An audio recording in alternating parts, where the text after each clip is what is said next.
There are certain rules one must follow while traveling through Ilex Forest. First, should you consider doing it, never stray from the path. Ever.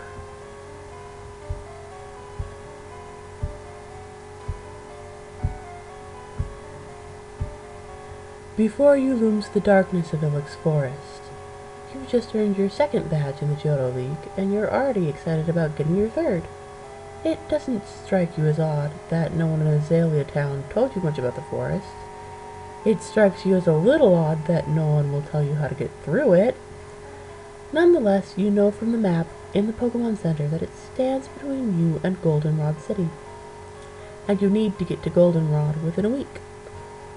There is in reality no reason why you absolutely need to be there within a week. You simply decided right after defeating Bugsy that you want to get your next badge right away. So, you need to go through Ilex Forest. You pass an elderly couple on your way through the pristine checkpoint. They stare at you for a while before the old man turns to his wife. Part of you swears you can hear him mutter, "You know, we can't warn anyone, Muriel.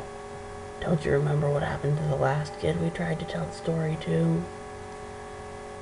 Shuddering, you glance back at them for a second, and then shrug it off. It's just your imagination, and you know it.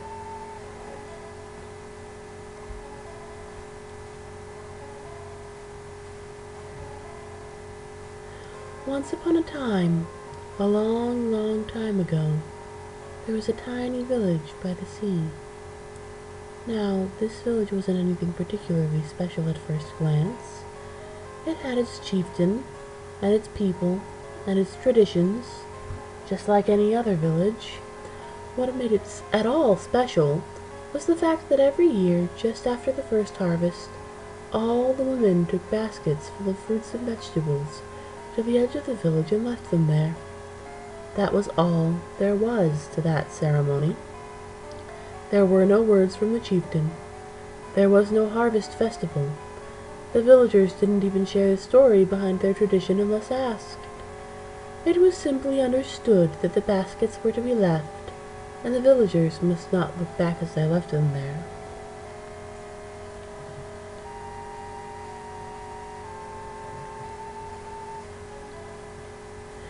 Second, should you stray from the path, never take your eyes off of it. If you don't take your eyes off of it, you will always be able to get back to it. However, the moment you look away, the trees around you will swallow it up.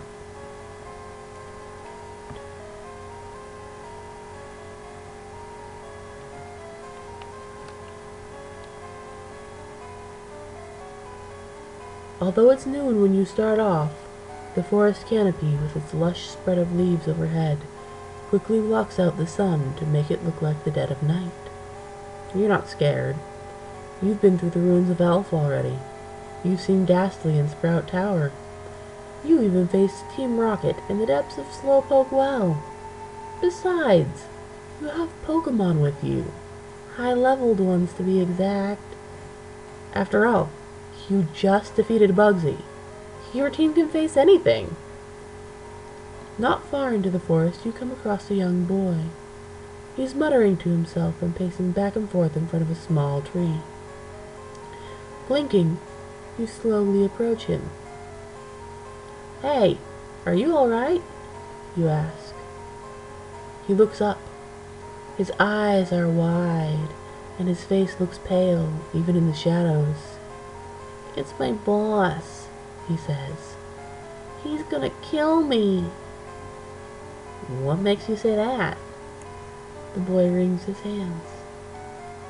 "I brought his Farfetch'd in here to cut wood, but I don't have any badges, so they wouldn't listen to me and ran off into the forest. I can't get them back. Even if I knew where they were, they'll just run away from me." He hangs his head. "If my boss finds out I lost his Farfetch'd..." You smile. You know you have the badges to get Pokemon to follow you, and you're always willing to help someone out. Besides, they're far-fetched. They're no match for your team, and you know that too. I can help you, you say. Looking up, the boy gives you a strange look. You can? Sure, just tell me which way they went. I'll get him back in no time. He grabs your hand and shakes it. Oh, thank you. You don't know how much this means to me. They went that way. He points to the left down a narrow path. And please hurry. If my boss realizes how long I've been gone, he'll come out here looking for me. You nod and turn towards the path. This, you think, will be easy.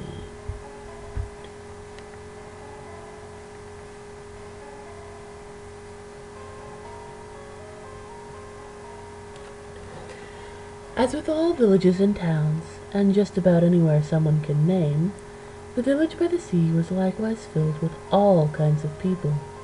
The most beautiful and intelligent of them, it was said, was the chieftain's daughter. Her hair was golden like the sun, her eyes were blue like the sea, her skin was the color of the moon, and her voice was soft and sweet. All of the men in the village wanted to marry her, but each year she turned away every suitor who came to her. At the same time, the chieftain's daughter was curious. She always asked questions about everything, and she always demanded answers. There was, of course, nothing wrong with curiosity, but the chieftain's daughter possessed a sense of such on levels that made the other villagers heavily uneasy. Namely, she insisted that the gods didn't exist. I'm no child, and I'm certainly not simple, like so many other people in this village, she would say. I refuse to believe those silly stories.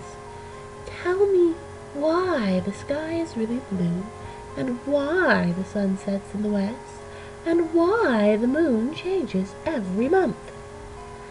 And the chieftain would sigh and say nothing, for he had nothing to tell her. How could he explain things to her when it had always been a given that things were the way they were?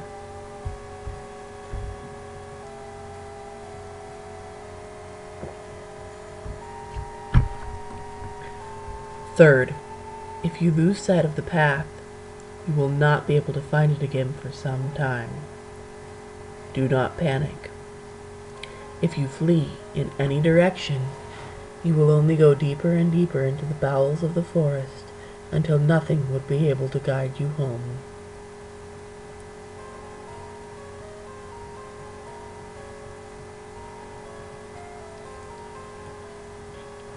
It doesn't take you long to find the first Farfetch'd. There it sits, rooting through a patch of wild onions. Licking your lips, you pluck the first Pokeball from your belt and creep forward. It doesn't even notice you're there. That is, it doesn't notice until you accidentally step on a branch. The wood snaps beneath your weight, and although the forest isn't silent, the sound echoes louder than anything else you can hear. For a brief second, everything falls still and quiet. You don't even notice. The reason why you don't notice is because the Farfetch'd is looking directly at you. You straighten up and extend a hand. It's okay, you whisper. Just stay there. I'm here to... The Farfetch'd bolts into the woods. No. No. Ugh. Without thinking about it, you bolt into the underbrush after it. You're not entirely aware of where you're going, and for that reason, it doesn't take you long to lose sight of the path.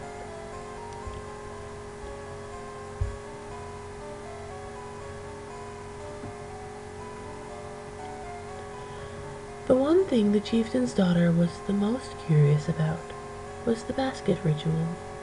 She knew that it had to be done, and of course she did it along with the other girls who were of age. Each year she would take a basket full of fruits and vegetables to the edge of the village, and there she would place it beside the others. Then, she would retreat back into the village with the other women without looking back. The baskets would stay where all the women left them until the next morning. When the villagers would go back to the village edge, there they would find the baskets, completely and utterly empty. "Why do we do this?" she asked her father one year. "Because if we refused, our crops would not survive, my child," her father answered. "But why?" she said. "What makes the basket so special?"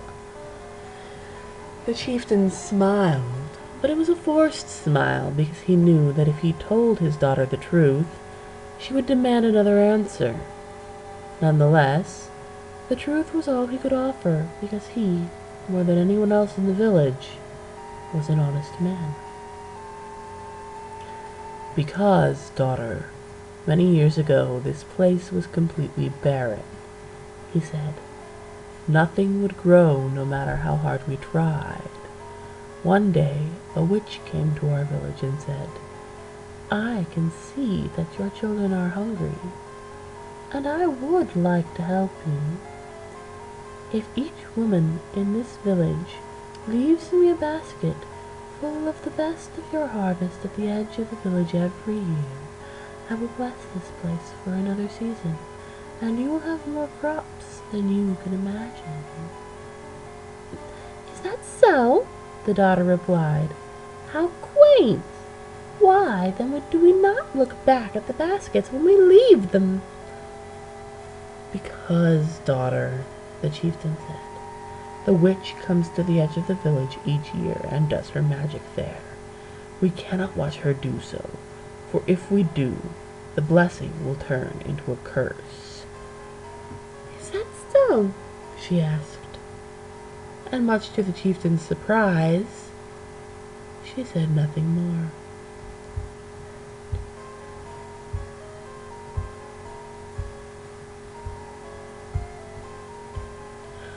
Fourth, if you travel through the forest calmly, you will eventually come across a place in the forest where no light shines through the trees, and no Pokemon can be heard. At this place will be a shrine, not the one most people pass on their way to Goldenrod City. Rather, this shrine is an old one, made of stone, covered by vines. Should you come across it, you must leave an offering. The offering can be anything: food, jewelry, anything you value at that point in time. This is an important rule. You must leave something, or you will never be able to find your way back.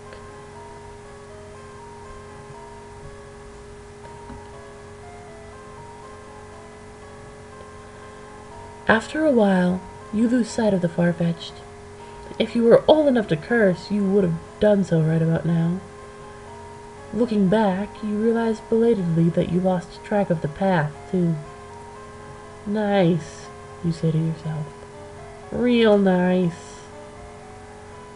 Huffing, you continue in what you think would be the best direction: forward. After all, the forest can't possibly go on forever.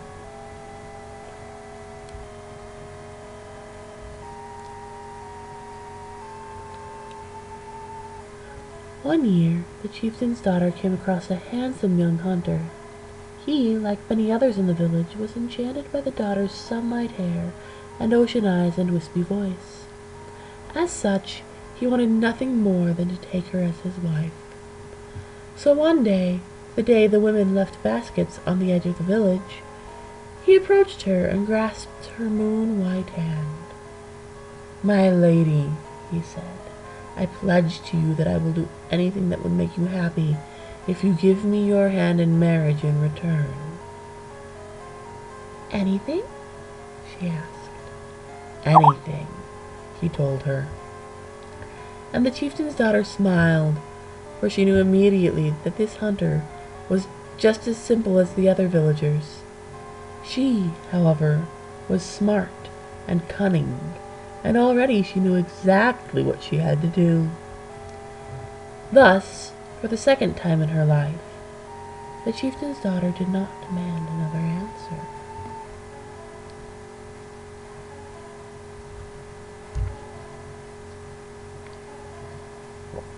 Fifth, if you fail to leave something at the shrine, and if you walk far enough away that you can no longer see the vine-covered stones that make up its face, you will eventually come across an old wooden house with a blood-red door. There will be smoke coming from the chimney.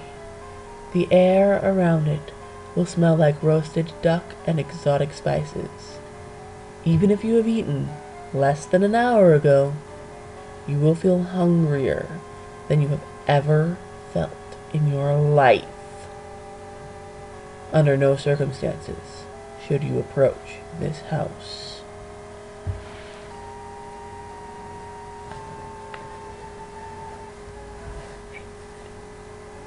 You don't know how long you've been walking by the time you see something other than trees.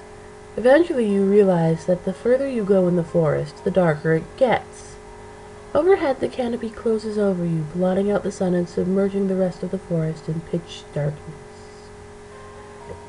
You feel a slight chill, but you ignore it and press onward. After all, you have 2 badges and 6 Pokemon so far. You can face anything. After some time, you come across a pile of stones nestled between the trees. Upon closer inspection, you realize it's a shrine. Your feet climb onto its stone base, and your hand clears off some of the ivy on its square stone face. Even after some of the ivy is gone, you can't quite tell which old god the shrine might be dedicated to. The inscriptions across its flat surface are worn, and in a language you can't recognize. You only realize it's a shrine because it resembles the small, squat ones you learned about in school, and because you can still see a small pile of offerings. A doll, a few coins, small animal bones at your feet. You shrug and walk away. It's an old shrine. Nothing special, you decide. It's not like anyone believes in the god it might have been for these days, right? This will be your second mistake.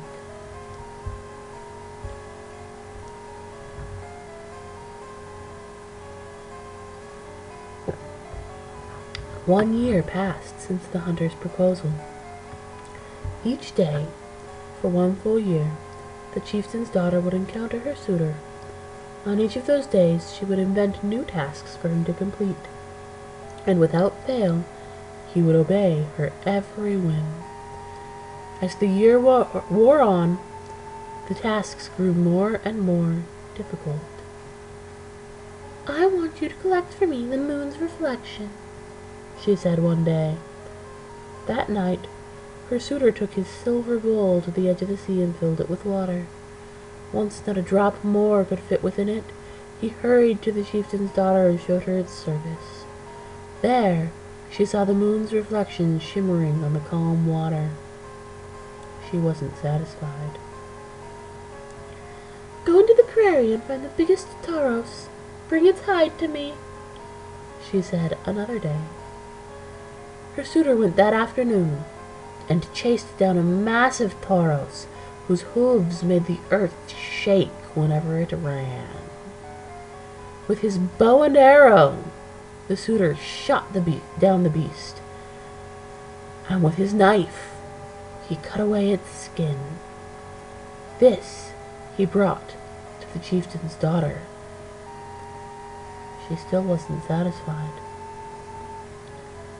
"Bring to me the winter wind," she said a third day. So her suitor went to the highest mountain and found her a snow runt. Using his fishing net, he ensnared the creature and brought it down to the village to show the chieftain's daughter.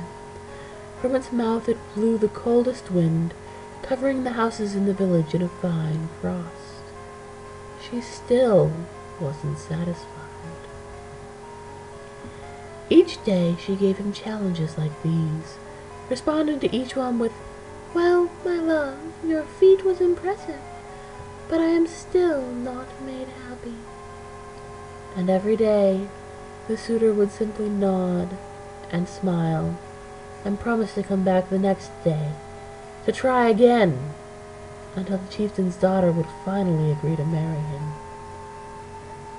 When the crops began to grow ripe and the time to harvest them approached, the chieftain's daughter remembered the tradition. She had waited all year for that time to come, and soon she would have her chance to prove to everyone in the village that the stories weren't true. The night before the offering, she told her suitor, "My love, your feat was impressive, but I am still not made happy." Her suitor replied, "I understand, my lady. I will do anything to make you happy if it means you would give me your hand in marriage." "Anything?" the chieftain's daughter asked. "Anything," the suitor said. "Then I want your net," she told him, for she knew he would never agree to capturing the witch himself. At first he was surprised to hear her request. "My net, lady?" "Your net," she said. "If you let me use your net tomorrow afternoon, after all the women place their baskets by the edge of the village, I will gladly become your wife." "My lady," the hunter protested, "whatever would you want to use my net for?" "Why, to catch something, of course," she answered. "Something that will please the witch of the prairie." And the hunter, who was so very in love with the beautiful daughter of the chieftain, could only smile and give her his net, for he had no idea she didn't believe in the witch of the prairie at all.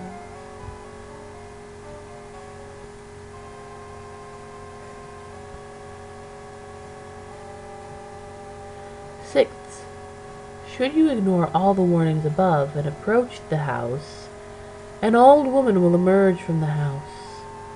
Her hair will be as silver as the moon, her eyes will be as black as the ocean depths, and her voice will be like the moaning winds. She will invite you inside to have dinner with her, and she will do it using the nicest words anyone has ever said to you. Run.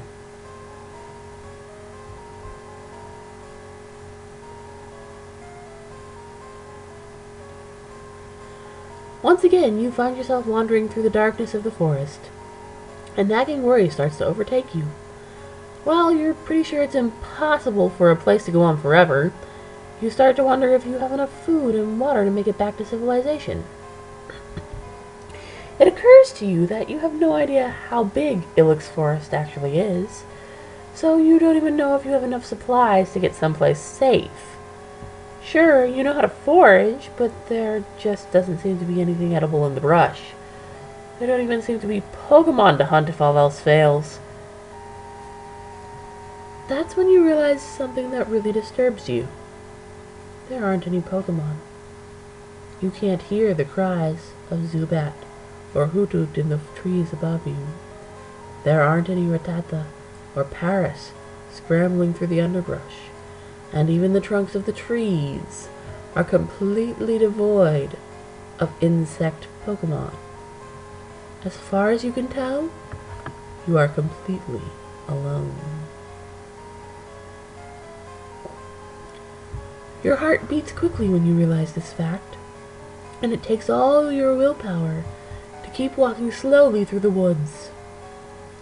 It would be a bad thing if you suddenly burst into a run when you're lost in a forest. This is one of the basic things you learned before setting out on your journey. You'd get yourself even more lost, and even worse, you'd end up exhausting yourself faster.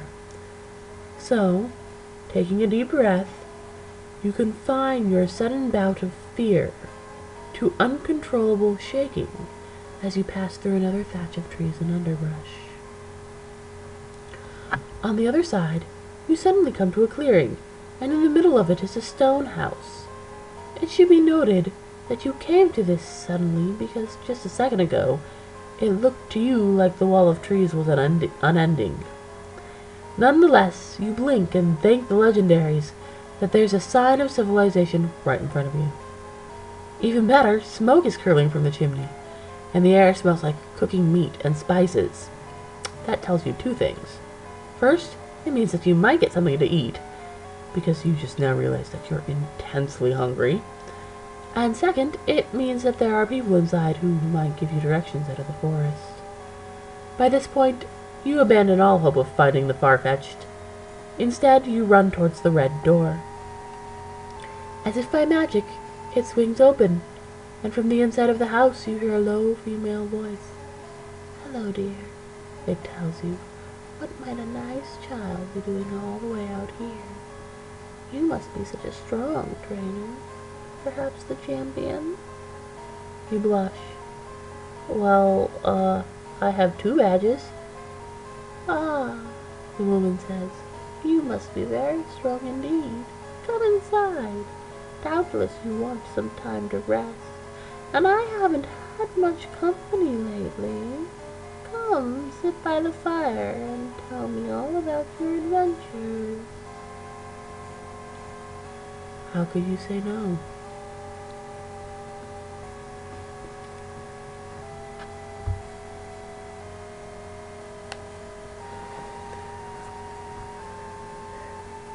The chieftain's daughter was happier than usual that year. She even sang as she gathered the most fruits and vegetables, more than any other villager, to put into her basket. With the load in her arms, she trotted up to the edge of the village and placed her basket right next to the others, with as much enthusiasm as she could muster. Then, without saying a word to the other townspeople, she walked away, still humming that tune.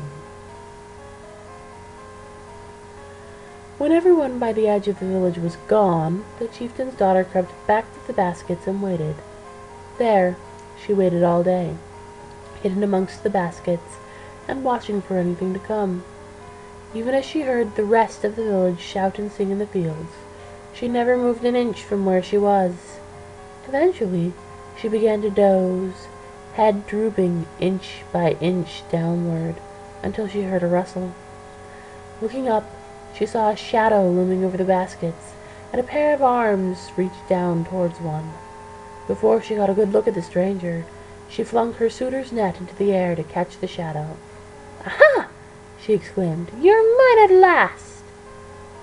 And when she ran to the net, she found in it the most beautiful woman she had ever seen.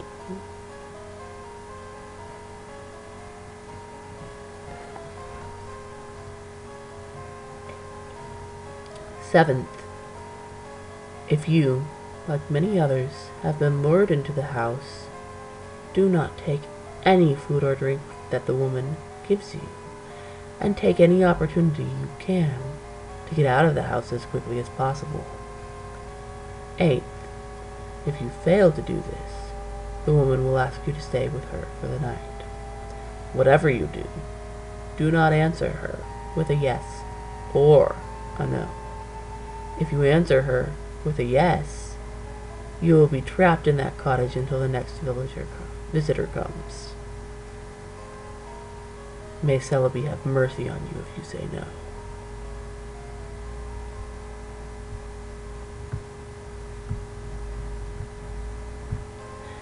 You decide that the chicken, you assume it was chicken but you can't quite tell, was the tastiest piece of meat that had ever crossed your lips. The water must have been the sweetest from the freshest spring ever created, and you had nothing but praise to offer for the steamed vegetables and berry pie that the woman offered afterwards. All the while you tell her all about your adventures.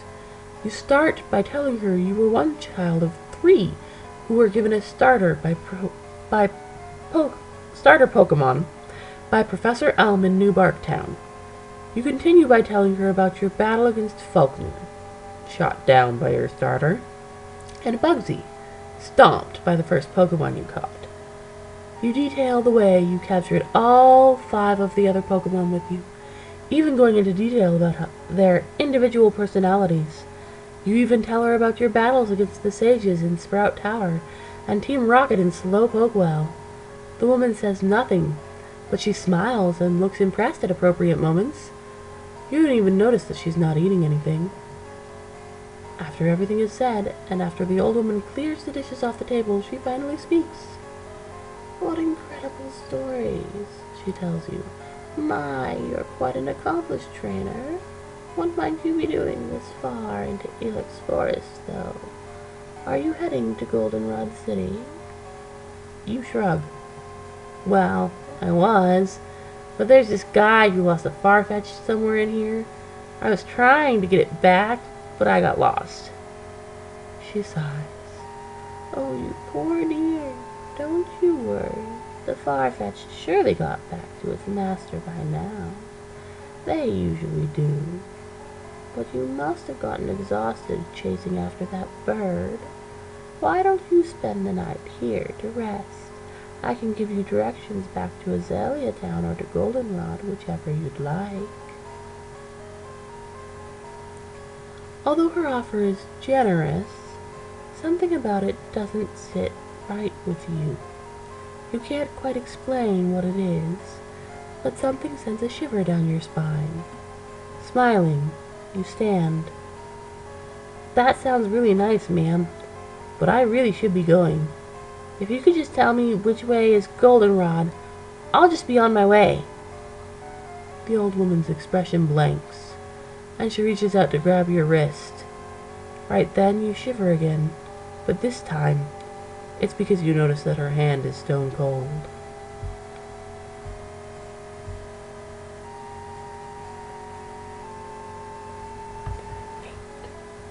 Right then, the chieftain's daughter gasped.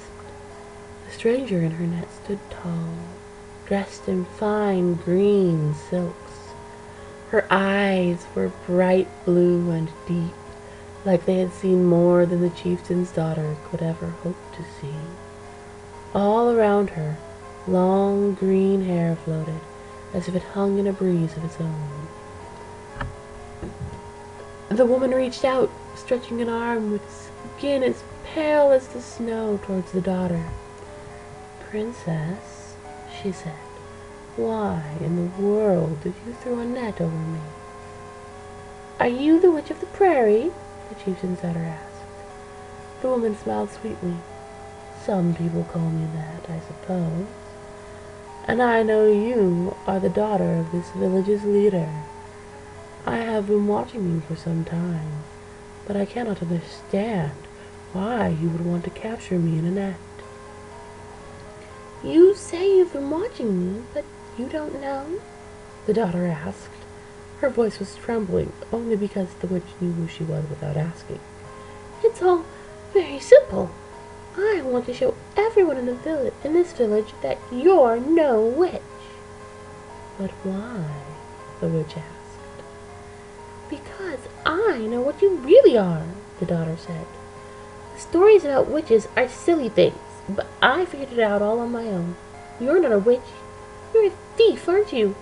You steal from this village every year because you got everyone to think you can cast a spell to make our crops grow. Is that not the truth?" The witch listened patiently, and when the chieftain's daughter finished, she smiled just as sweetly as she had before the girl began.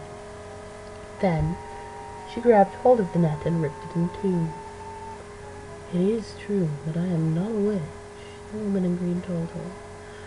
"However, I am something else. My brothers and sisters would eat your eyes and burn you alive if you said to them what you just said to me." The daughter laughed. "I'm not afraid of you."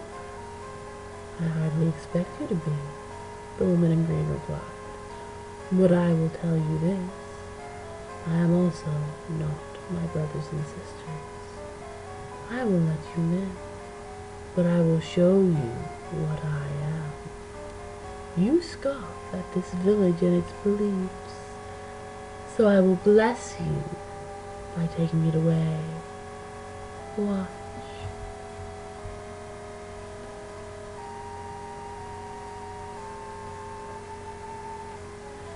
Ninth, remember, always, that Celebi is with you. This is as far as I can take you.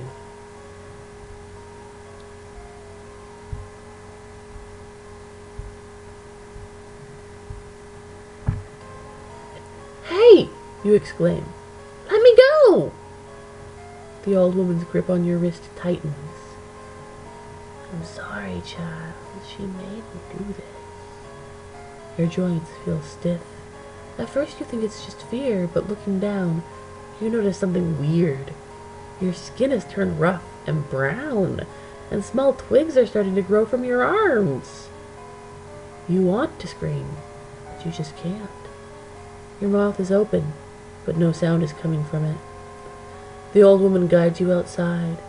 You can feel the chill wind around you, but it passes right through your clothes and your skin, and directly into your bones. Your insides feel hot, like they're trying to boil up against your skin. Groaning, you writhe and try to break away from the old woman, but she simply guides you to a spot near the house. Your feet break out of your sneakers, your toes thrust into the ground. You can feel the moist earth beneath you, but your mind, by then, breaks. Eventually, you can't think straight as your body stretches and thickens. Your legs fuse together into a single trunk, and all of a sudden, you realize in your last fit of consciousness that you never felt a single bit of pain. Discomfort, yes, but no pain. It's almost as if it was natural for this to happen. Looking down at the old woman, you notice another creature standing beside her.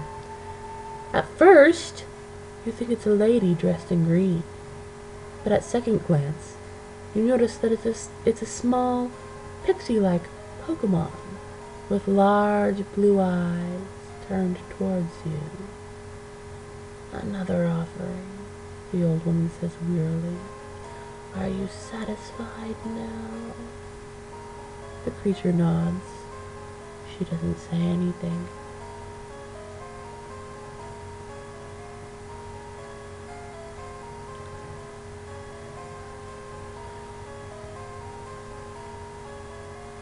Panicked by the green woman's threat, the chieftain's daughter ran into the village. There she saw the strangest sight she had ever seen. People everywhere turning into trees. She watched helplessly as her father's arms grew into branches, as his face disappeared into bark, as his legs thrust into the ground where he stood. She watched her suitor drop his quiver and grow leaves around his head. She watched as the children froze where they were, their eyes wide and terrified, as they too became trees. After a while, Chieftain's daughter screamed and ran into one of the houses. The lady in green followed her, breaking down the red door without even touching it. There, as the chieftain's daughter sat on the floor and cried, the lady in green knelt next to her and touched her on the head. "There, there," she said. "You will not be alone. All around you, the people of this village will always stand around this house. And if that is not enough, I will always be with you. I have even given you a gift. You will not know how to use it until much later, of course, but I will have time to teach you some other day." She stood. The chieftain's daughter still said nothing. Instead, she could only glare at the woman in green. "Someday," the witch said, "you will come to love the people of the village as they are, and you will come to love me. Until that day, use the gift I have given you to bring me your offerings. It will be the way you can work to earn my forgiveness." The woman flashed one more smile, one more toothy grin, and for the first time the chieftain's daughter felt afraid of the green woman. But the witch did nothing else except leave. Eventually the buildings of Ilex village would crumble, except for the one the chieftain's daughter would grow old in. Always old, but never dead. Her hair turned from sunlight golden to a pale silver. Her eyes lost the beautiful sapphire blue that once attracted the sorry hunter, and her moon-colored skin grew as cold as her heart, but she would never die. Instead, she built a stone shrine to her mistress, and there she used the magic that the witch of the prairie had given her, the same magic that she had witnessed herself, to offer countless lost children to the Green Woman, the creature who became the voice of the forest.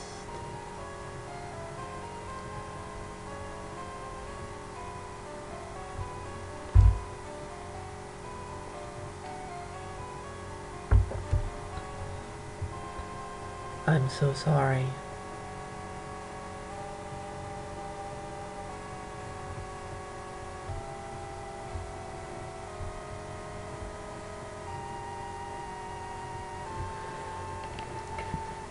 In the heart of Ilex Forest, where the trees are so thick they block out the sun, a sapling stands, surrounded by hundreds of tall, old trees.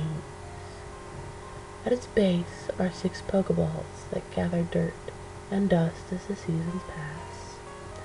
You know they contain Pokemon. High-leveled ones, to be exact. They once defeated Bugsy, but you can't reach them. You can hear them now, the trees, that is, all around you. They're weeping and moaning. They can't sleep, they can't rest. They can't scream. All they can do is stand around the cottage of their chieftain's daughter, watching as the old witch turns another helpless child into a gift for the voice of the forest. Eventually, you find yourself joining them, yearning to watch each new trainer warn each new trainer that came by. But you can't. You can't move. You can't scream. You can't sleep. You can only watch.